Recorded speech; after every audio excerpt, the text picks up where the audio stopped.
County Major Crime Task Force. This morning we're going to provide you with some updates about where the investigation has led thus far, where we're at, and where we're going to be moving forward.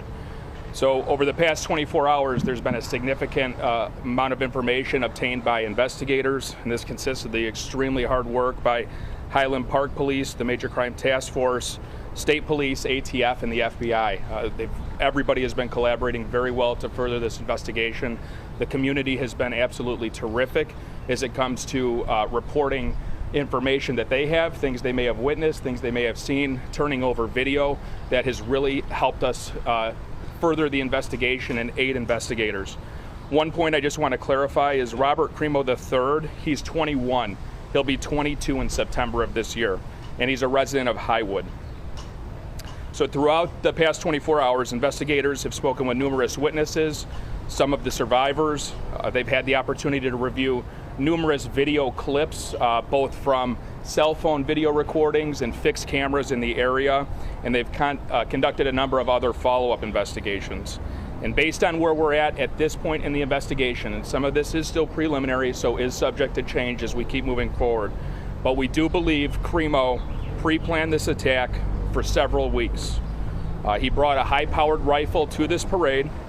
He accessed the roof of a business via a fire escape ladder and began opening fire on the innocent Independence Day celebration goers. The rifle was purchased in Illinois, and the information we have thus far is that it appears to have been purchased legally by Crimo. During the attack, Crimo was dressed in women's clothing, and investigators do believe he did this to conceal his facial tattoos and his identity and help him during the escape with the other people who were fleeing the chaos. During the attack, we believe that Crimo fired more than 70 rounds from this rifle into the crowd of innocent people. Following the attack, Crimo exited the roof, he dropped his rifle, and he blended in with the crowd, and he escaped. He walked to his mother's home, who lived in the area, and he blended right in with everybody else as they were running around, almost as he was an innocent spectator as well. He borrowed his mother's vehicle. We issued an alert yesterday afternoon. Chief Jogman provided the vehicle information and Crimo's information. We're very thankful that an alert member of the community saw Crimo's vehicle traveling southbound on Route 41, dialed 911. An alert North Chicago police officer spotted the vehicle, waited for additional backup units to arrive, conducted a traffic stop, and they were able to safely apprehend Crimo with no injuries to the officers. Inside the vehicle, there was a second rifle located. Indications is that was purchased by Crimo as well. Thus far, over 30 people were injured during the attack, and this does not include the 6 who lost their lives. Right now, Crimo remains in custody at this time. There are no indications that there was anybody else involved in this attack. By all indications, it appears Crimo was acting by himself. The Lake County State's Attorney's Office has been with us from the ground level. They're with us this morning. They were with us through the night. We continue to review the information. Investigators are still developing leads and very critical information. Once we're at a point where we're ready to review all of that information for charges, we will sit down with the state's attorney and review for criminal charges. I'm going to turn this over to the mayor, and then I'll be back up to answer questions. Mayor, thank you. Thank you. Today is a day of grieving together, a day to pause, a day to remember those who left us, those who were injured, and for strength for our community. Several vigil and prayer services are taking place today, both inside and beyond Highland Park. They are as follows. The Community Church of Lake Bluff, 117 East Scranton Avenue, Lake Bluff, will hold a prayer service today at noon. The service will include prayer and music at Christ Church on the corner of Route 60 and Waukegan Avenue in Lake Forest. Trinity Grace Church and Christ Church has organized a community prayer gathering at 3 p.m. at Trinity Grace Church, 1506 Half Day Road, Highland Park. Everyone is welcome. Highland Park Presbyterian Church, Trinity Episcopal, and other area faith leaders will hold an ecumenical community prayer vigil today at 7 p.m. at the Highland Park Presbyterian Church, 330 Laurel Avenue, Highland Park. All are welcome.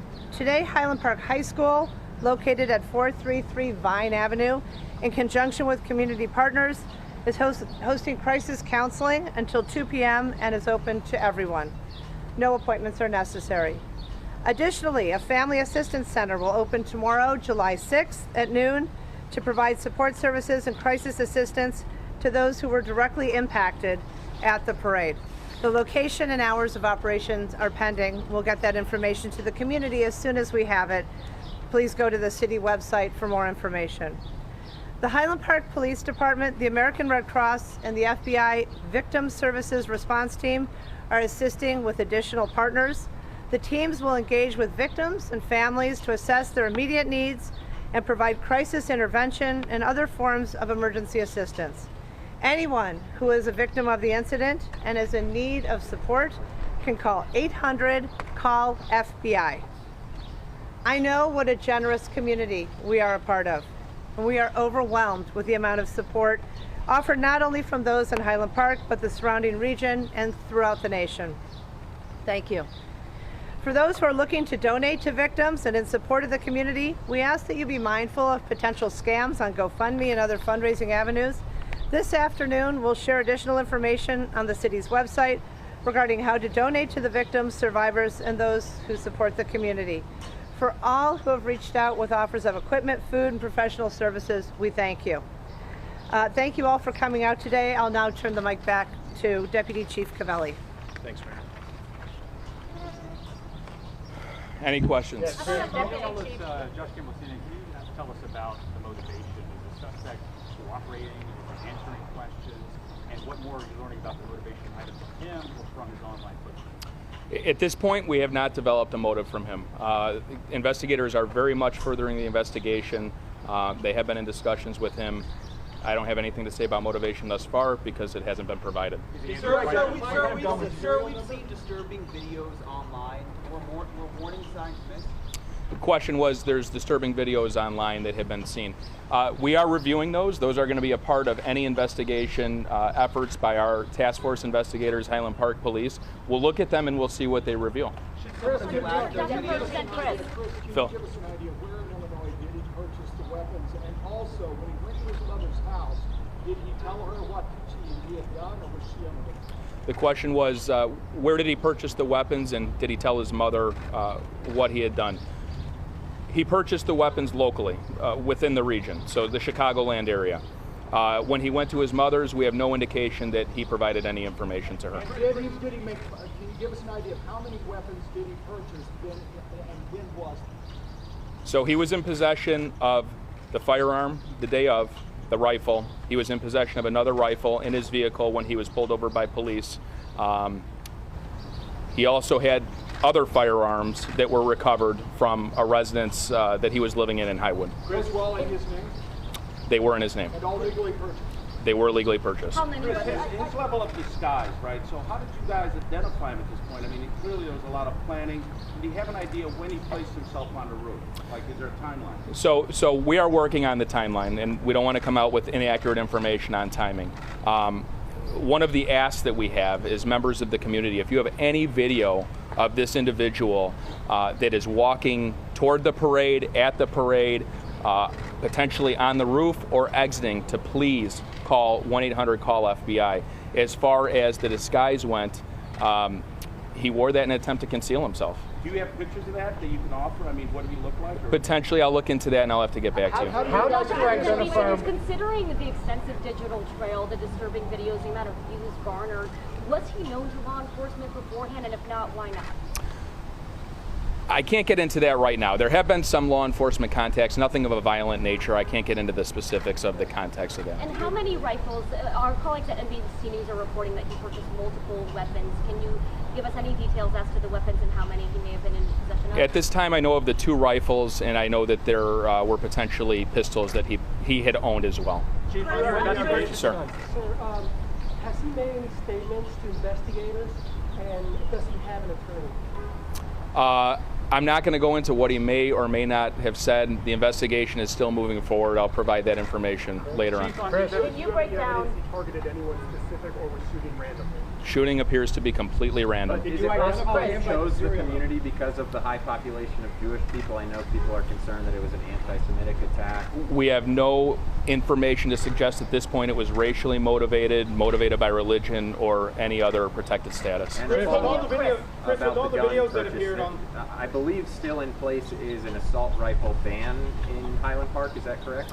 Yeah, I don't have information on that right now, but we will get back to you on specifics. With all the videos of Crimo prior to this, did anyone ever call Highland Park Police or tip off authorities that these were online? No, we were not made aware of these videos. Chris, how did you identify him as a suspect? Through surveillance video or by tracing the gun? So investigators did a really good job. The ATF was phenomenal yesterday. They expedited a trace of the firearm. That was a major investigative lead for us. In addition to that, the witness statements, the videos that we obtained from people that turned them in, and the businesses, they all helped us tremendously. Can you break down the number of injuries, not the deceased, and can you also then further break down how many of those were gunshot victims and how many of the injured were not gunshot? The information I have right now is that all of those that were either transported to the hospital or self-drove themselves to the hospital were injured by gunfire. So over 30 individuals that were injured by the gunfire, and they went to the 3 hospitals we mentioned yesterday. Do you have any more info on the ages? As a woman, how were you able to identify so early on that you were looking for a male? He was identified by a number of, there were police officers that were able to recognize his photo once it was revealed, and that helped tremendously. So Chris, can you help us to understand, when you say you know he was dressed as a woman during the shooting, is that based on photographic evidence or what eyewitnesses have said? And also, can you tell us what type of weapon was used? So it was a high-powered rifle that was used. It was shot high-velocity rounds. Was it AR-15? It could be similar to an AR-15. It was similar to an AR-15. As far as identifying him with the woman's, he was seen on video camera in the woman's clothes. Video camera played a tremendous role in how we were able to identify him both leaving initially and as he left. Chris, what is the address? Was it duplicates? The guns the same, and were they bought at the same? No. Different and bought at separate locations. Did he also have any more charges right now? Did he have a wig on? Because it was reported that it was a... I'm not exactly sure what the woman's attire consisted of. Initially, it was reported that this person had long hair, so a wig isn't out of the question. Can you tell us more about the business where he was? Which work was he on? How did he get there exactly? Can you repeat that? Can you tell us more about the business where he was? Which group was it, and how did he get there? It was a local business right in that vicinity. I'm not sure the name of the business. He was able to access the roof through a ladder that's affixed to the side of the building. We'll take 3 more, okay? What happened with that clothing? Did he dump it somewhere or did he have it on him? Have you talked to his parents at all? We've talked with teachers who he was with in elementary school that have contacted his parents several times saying there were issues with him as a teen and a young child growing up. What type of Sure. cooperation? And one of the things that is important to remember here is the diligence and investigation. We're going to reach out to everybody we possibly can that has information, firsthand information about him, whether that's family members, teachers, friends, whoever it is that has information. But it does take time. It takes time to gather who may know him, who knew him in the past, teachers. That is something that task force investigators are working on. They've interviewed a number of people thus far, but please keep in mind we're 24 hours in. There's a lot of work to be done here. We're not done. I don't want to get into levels of cooperation. Were the weapons modified at all? No indication the weapons were modified. One more. Have any children passed away? No children have passed away. We'll take your last one. They gave when he bought the weapon. What address did he give? I'm not sure what address he gave. I can get back to you on that. All right, we'll be back this afternoon about 3 o'clock. We hopefully have an updated status on charges. He'll remain in custody at this point. 3 o'clock. Thank you. Hey, can you talk about how you knew him as a young boy? So you've been listening to a live press conference on the Highland Park parade shooting, and some of what we've learned from that press conference is that the suspect had planned this for a very, very long time, several weeks. It was pre-planned. We also learned the rifle used in the attack was purchased in Illinois, and it was purchased legally by the suspect himself. And two other things that were very interesting and what we learned, new information in this press conference, is one, that over 70 rounds were fired in this shooting. We also know, and this is key here because they're still looking for video of the suspected gunman arriving to this location, that person was in women's clothing, and that was used to conceal the identity of the suspected shooter. Again, they're asking for a video of that person arriving to the location. We don't know if that women's clothing was being worn when they arrived. No charges have been filed yet against the gunman, so there's lots to follow in this investigation. We're going to keep digging on this story. We'll bring you the latest on our newscast at 4. Of course, updates anytime at cbschicago.com and CBS News Chicago.